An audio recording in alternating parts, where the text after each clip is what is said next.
Why are you getting so upset? This is not about you. Yes, it is. You are a human affront to all women, and I am a woman.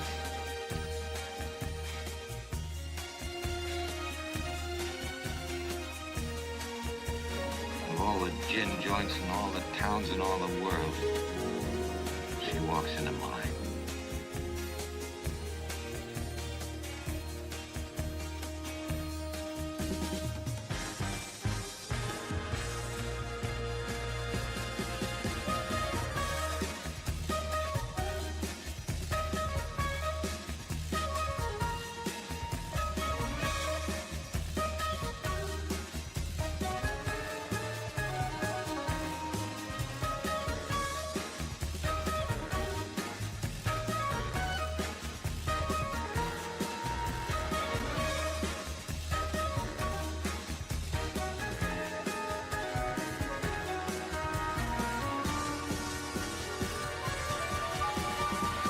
Good evening, ladies and gentlemen.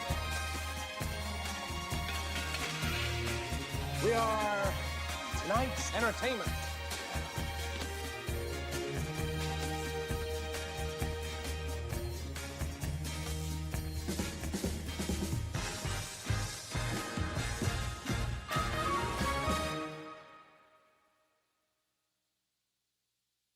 What's up, everybody? Welcome to the Fleming Film Show with me, Robbie Fleming, and joining me as always is JD, your V-Master, Justin Doyle. Hey, Rob, what's up? I'm all right, Justin. How you been? Good. Thanks for asking. Got my movies shirt on, so we can talk about movies. I've got Slipknot. I think I'm at the wrong thing because we're not discussing heavy metal. Yeah, and a wrestling hat, so you're really doubling up. Definitely. So what we talking about today then? So since it's mid-year, we're going to talk about our top 5 favorite movies of 2021 so far. So, are you excited to talk about movies and top favorites? Yes. Just to clarify, this might change in December when I reveal my full top 20 list. There's no doubt this is going to change. There may be one movie that stays, so we'll see. But there's no doubt this will be different by the end of the year. All right. Would you like to kick things off since I kicked things off last time? Yes, of course. I love my ties, so I have a tie, but they're connected. My tie for number 5 is Cherry and Chaos Walking. So they both star Tom Holland, and these movies we're coming out of a pandemic or maybe going back into it again, but these movies are movies that affect us on a whole different level because we're watching them differently, whether it be at home, whether it be in movie theaters or the drive-in. I mean, you just finally had your first couple experiences back at the theater. It's a different way of how we're dealing with movies and watching them. So when I was watching Cherry at the drive-in, it just really, I was engulfed. I was there, obviously, just to be there for the movie and enjoy. And I'm not at home like on my phone or whatever. But I was watching the movie, and the way that it made me feel, I was like crying and very emotional because I just thought the performance was great. The movie is well written. It's Tom Holland. It spans decades of his life, from being a college student to working as a medic officer. But he also had a drug issue, which I can relate to as far as my past and whatnot. And it just really hit me on all cylinders. So it really made me feel things, and I love that a movie can do that. Also directed by your favorite Marvel directors, the Russo brothers. And then Chaos Walking, also starring Tom Holland, but this time we have Daisy Ridley and Mads Mikkelsen. He's in this, and I just really enjoyed this unique movie. It's just different. This is about two companions who they embark on an adventure, and the mayor is Mads Mikkelsen in this land that they live in, but it's like a dystopian kind of future. But there's this thing around them that can be seen. It's like their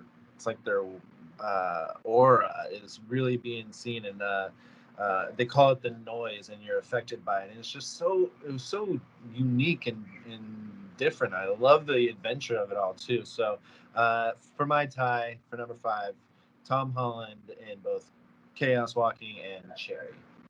I've not seen either of them two, but Cherry sounds the most interesting. I don't know what it is, but I feel like because I've had experiences with drugs films kind of entertain me because I know I don't want to go too over the edge. Yeah, yeah. I mean, it's an entertaining movie, and he does, it's every scene's on him, so it really he has to carry that movie, and I think he does. But yeah, Chaos Walking is just a unique film. Never really kind of seen it before. Elements to it, of course, but the storyline and the premise, and then it's just good fun adventure. Nice. Yeah, I will check Cherry and Chaos Walking out. I'm going to talk about my number 5, which came out recently in the UK and also stars Mads Mikkelsen. It's Another Round. Brilliant. Yes. Well, tell me all about Another Round. So Mads Mikkelsen and his friends are kind of all bored in their teaching jobs, and they work out from a philosopher that their blood alcohol levels meant to be more. So they decide to go binge drinking every day to try and get their alcohol levels up, and it affects them and it affects the people around them. And once something tragic happens to one of the friends, and they end with a big drink up, and Mads Mikkelsen does an awesome dance.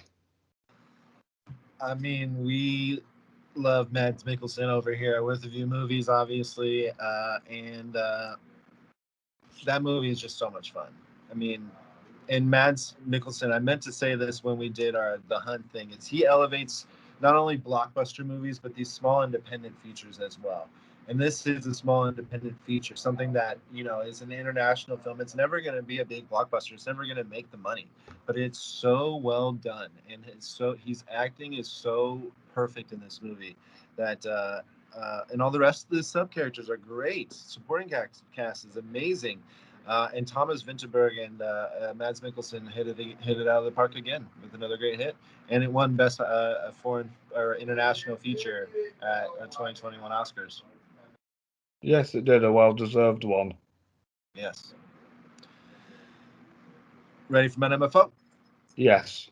All right. Well, this is one of the bigger movies that's finally come back after pandemic, where you can go to the theater, and actually you can see it right now in the theater, or you can head over to Paramount Plus and watch A Quiet Place Part 2. I'm yet to see that, and I really want to watch it.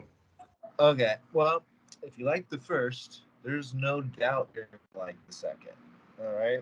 It's more about the kids this time. I don't. Since you haven't seen it, I don't want to give too much away, but it's compelling. It's riveting. Have you seen the trailers? Yeah, I know Cillian Murphy's in it. Okay, cool. Yeah, well, man, can't wait for you to see this. But did you see the one with John Krasinski? Yeah, I know he's in flashbacks. Okay, yeah. So there's that scene with it's the opening scene is the one where she's driving backwards in the car and we see John Krasinski, and that whole thing starts off the film and it is amazing, and then it just keeps getting better and better. Noah Jupe is so great. Millicent is so fantastic. The actors who play the kids, and then of course Emily Blunt is just a gem. So when you go see it, it'll be in your tops, I'm sure, as well. But A Quiet Place Part 2 might number. Nice. My number 4 is something a little bit more different. I've gone with Cruella. One of my also rans, no doubt. Top Cruella. Yep, I love Cruella. This is the origin story to Cruella de Vil. It doesn't feel like a prequel to 101 Dalmatians. It feels like its own film. Yeah, granted, it has its flaws, but it's the performances and the needle drops that make it worth watching. Emma Stone, she is one of the only actresses I know who can play a Brit perfectly. And I think because she played a Brit perfectly in The Favourite, she was able to play Cruella perfectly like that. As I mentioned, I'm not big on Emma Thompson, but she was brilliant as a Baroness. But I think Paul Walter Hauser stole the show as Horace, And Joel Fry from yesterday, Game of Thrones, and Love Wedding Repeat. He is hilarious.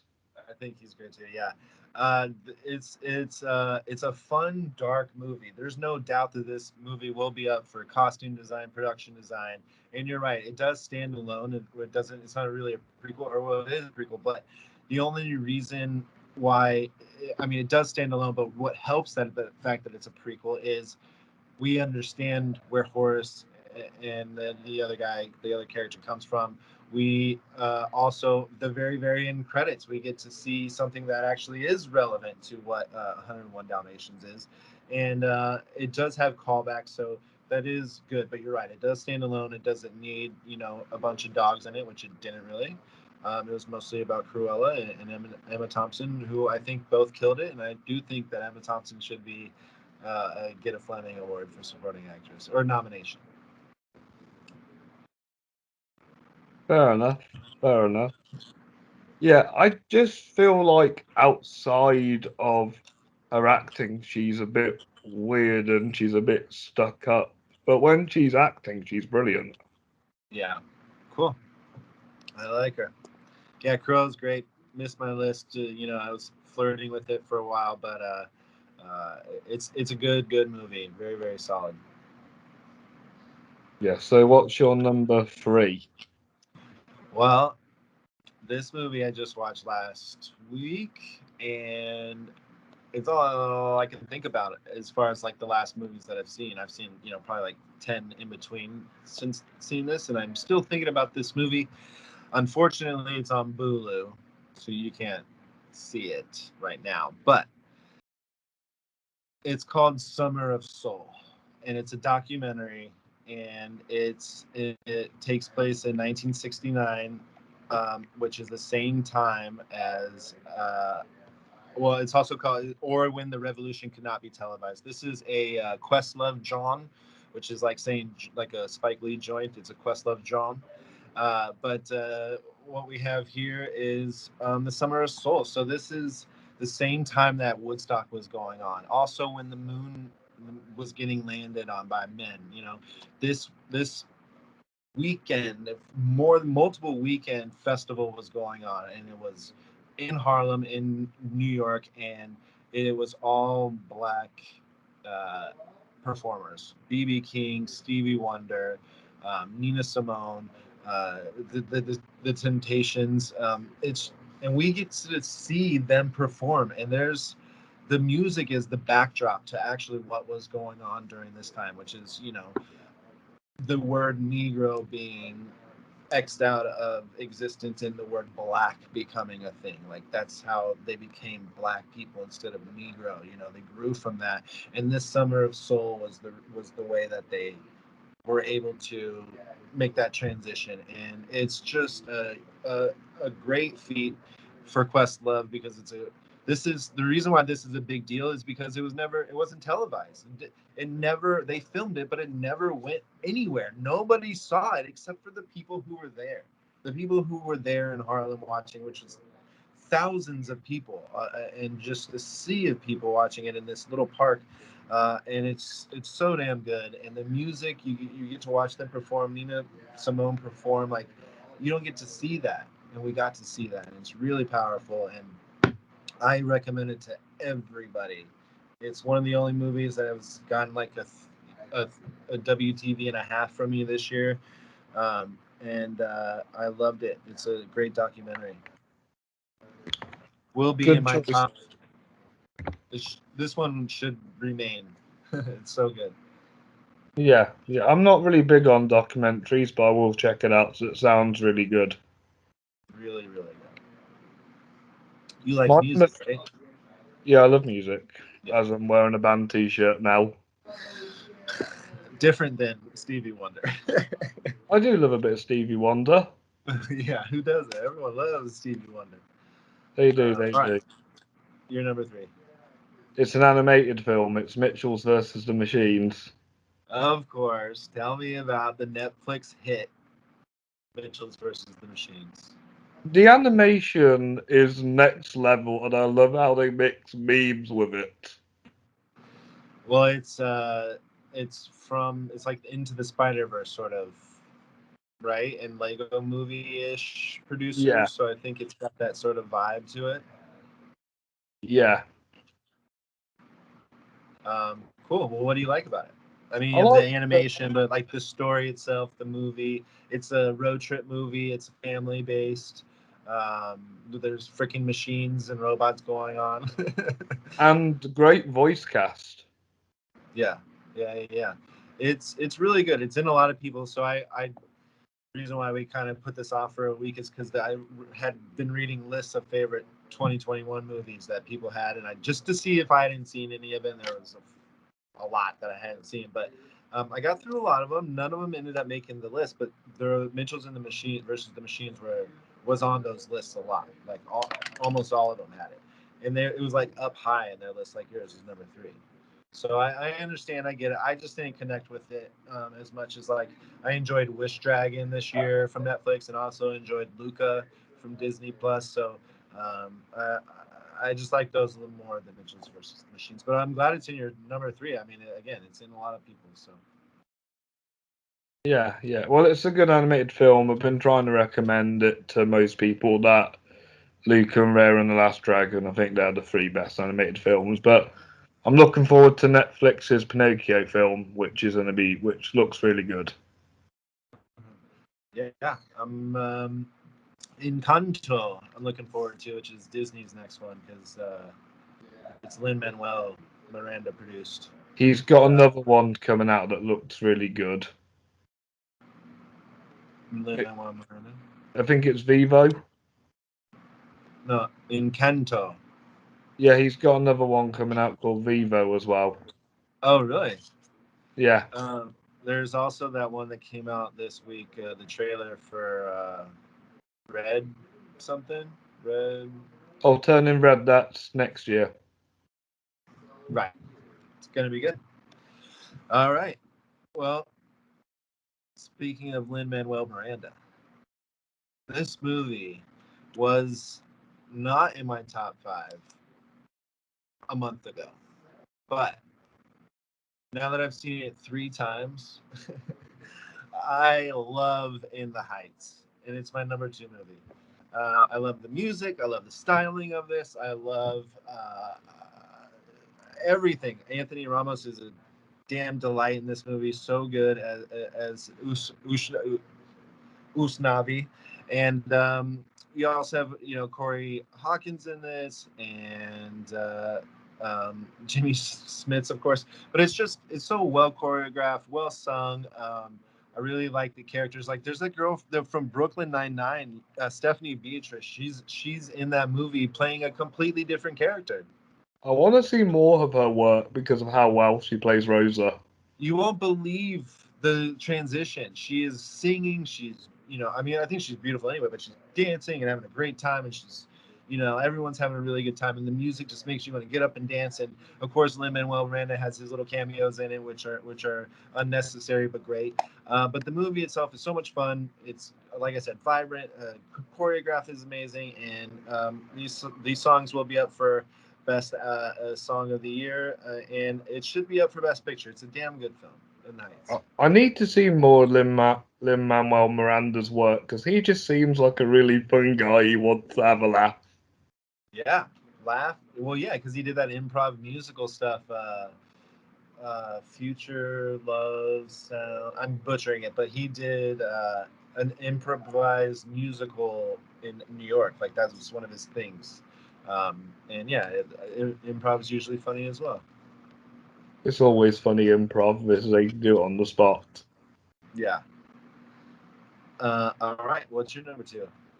Sadly, this one's not a comedy. It's The Father. It's in my top for sure this year. That's one of the best ones. Please. The Father. Right. So I know I got a little bit upset about Anthony Hopkins winning the Oscar, but when I watched The Father, I thought he actually deserved it. I actually liked his performance in it, and because he had the same first name as his character, it kind of felt real. And also, I touched on this film a lot because my grandfather died of dementia, And that's why I really related to Olivia Colman's character, because she's kind of like, you got to see it from her side as well, that she's kind of struggling as well. But I like how it's edited, like shot. I love how like it all plays game on you. This was one of the first films I saw in the cinema with my friend and my partner, and we all loved it. It was up for Best Picture for the Oscars this year. He won Best Actor, as you said. I think it won for Best Screenplay. But the production design is amazing. He has dementia, so he's not thinking correctly throughout the movie, which the way that they edited it made us not think correctly while we're watching it. So it's really crazy how a film can have that implement on you and implant that into you, and it's brilliantly done. There's no doubt it's a damn good film, and it did come out in 2021.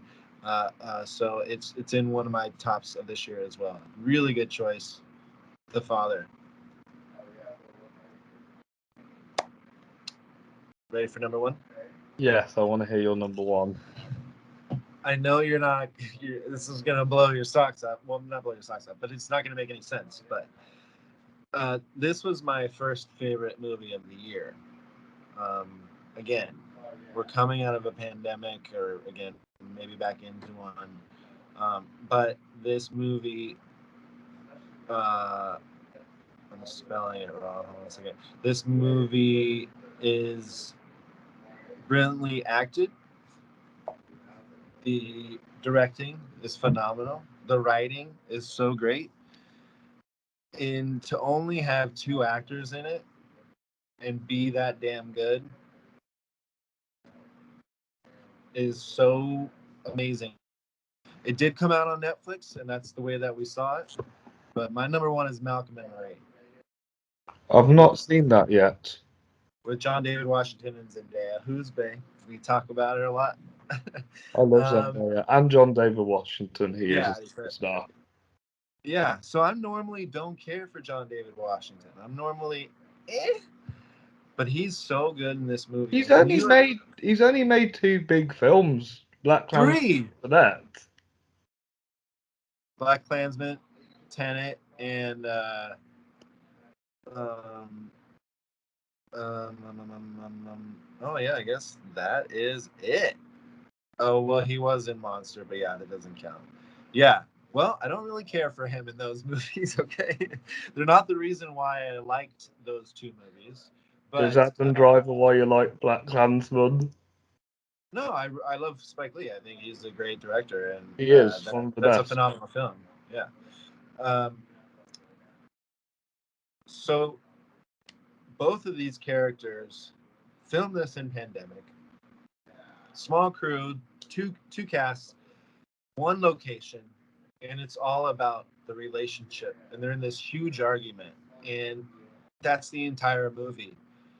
But with the scenes that Sam Levinson puts you in to feel these emotions with these characters, it plays with your emotions in your heart. Like you feel for them.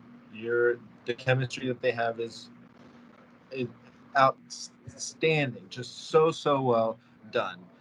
It's filmed in black and white, so that's something that's another unique thing about this. But the one takes, the monologues, the dialogue, Zendaya in her scene where she just comes unglued is just phenomenal. Again, this was my first favorite of the year. It did come out in January, I believe, so that makes sense. But it's something I still think about and remember and love, and I love it. Malcolm and Marie, number one. I will check it out for both John and Zendaya because they are both good actors. Yeah, and it's about Hollywood, and I love movies about Hollywood.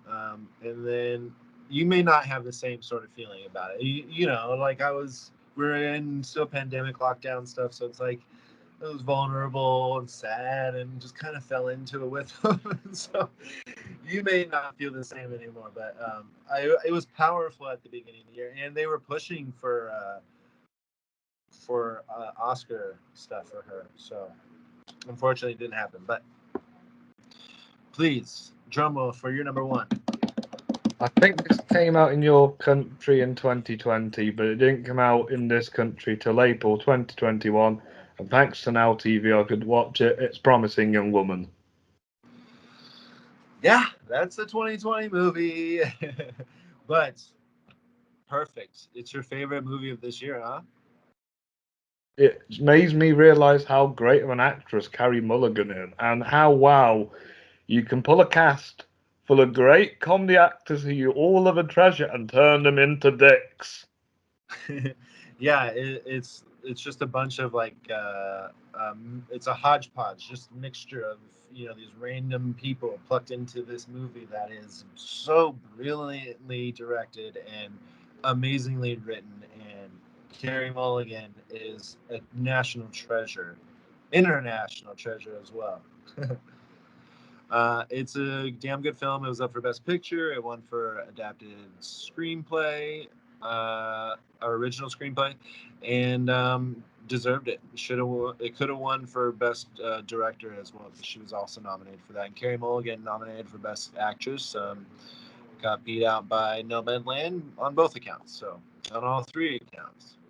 Yeah, but Nomadland didn't have an ending where you think about it for a month straight.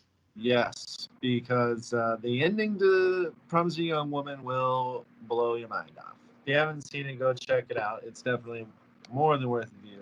It's worth the Oscars. I've been recommending it to all my friends. Yeah, it's a good one. Don't let the title fool you. Don't let it deter you away from not watching this. Yeah, especially because Bo Burnham's made that Inside thing. If you like Bo Burnham, watch Promising Young Woman. Well, Inside was on a lot of top lists as well. That was a big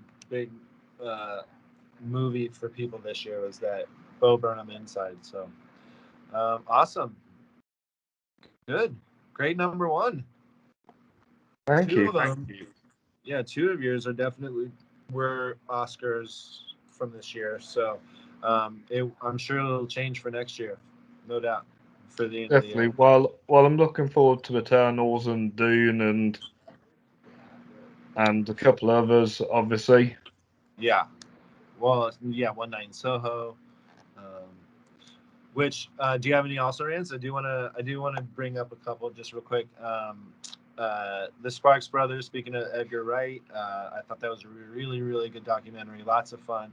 Totally stylized because it's Edgar Wright, and I it's want to all see about. that documentary because it's Edgar Wright. Do you know about Sparks? I know they're a band. Yeah, it's just a weird duo with a band. It's super strange, but the less you know about it going in, the better, because you just learn everything about them, and they're amazing. I really liked Luca. United States versus Billie Holiday did come out in 2021. I really enjoyed that movie. Judas and the Black Messiah, of course, is a phenomenal 2021 film. And then what do I want to give some love to? That's it. So What I about have Judas and the Black Messiah.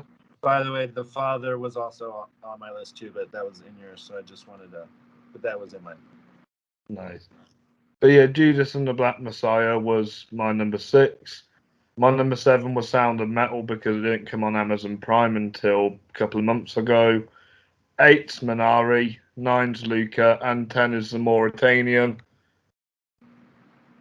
Nice. I also like Nomadland, and I Care a Lot is an underrated film. That's on mine too. That barely missed the list. That was a really, really good film. Awesome ending, just like Promising Young Woman, where it's just like, what just happened? And Rosamund Pike is so damn good in that film. Flawless. She's still better in Gone Girl. Cool. All right. So let's run down our 5. So my number 5 was a tie with Cherry and Chaos Walking. My number 5 was Another Round. My number 4 is A Quiet Place Part 2. My number 4 is Cruella. My number 3 is Summer of Soul. My number 3 is The Mitchells versus the Machines. My number 2 is In the Heights. My number 2 is The Father. My number 1 is Malcolm and Marie. My number one is Promising Young Woman. Awesome. Well, there you have it. What are your guys' favorites of 2021? Let us know down in the comments. Yeah. Let us know. We'll respond back to you and tell you if it's a good pick or not. If anybody votes locked down, I will just delete the comments.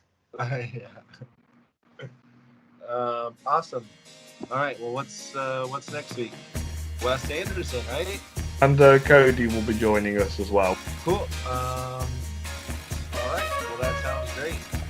To all the listeners and viewers and Patreon members, right? Yes, thank you, Ben, Sean, and the Coventry Filmmakers. Thank you guys for listening. Make sure you give this video a like, subscribe to my YouTube channel, subscribe to Worth Review Movies, and let us know your favourite films of 2021 so far. Yeah, I'm sure we have some we're matching up with a lot of people out there. So, well, not Malcolm Murray. That's not going to be anybody's number one. But awesome. Well, until next time. Until next time. Bye, Justin. Bye, Rob. Thanks for having me on the show. It's alright, thank you. It's always been a pleasure.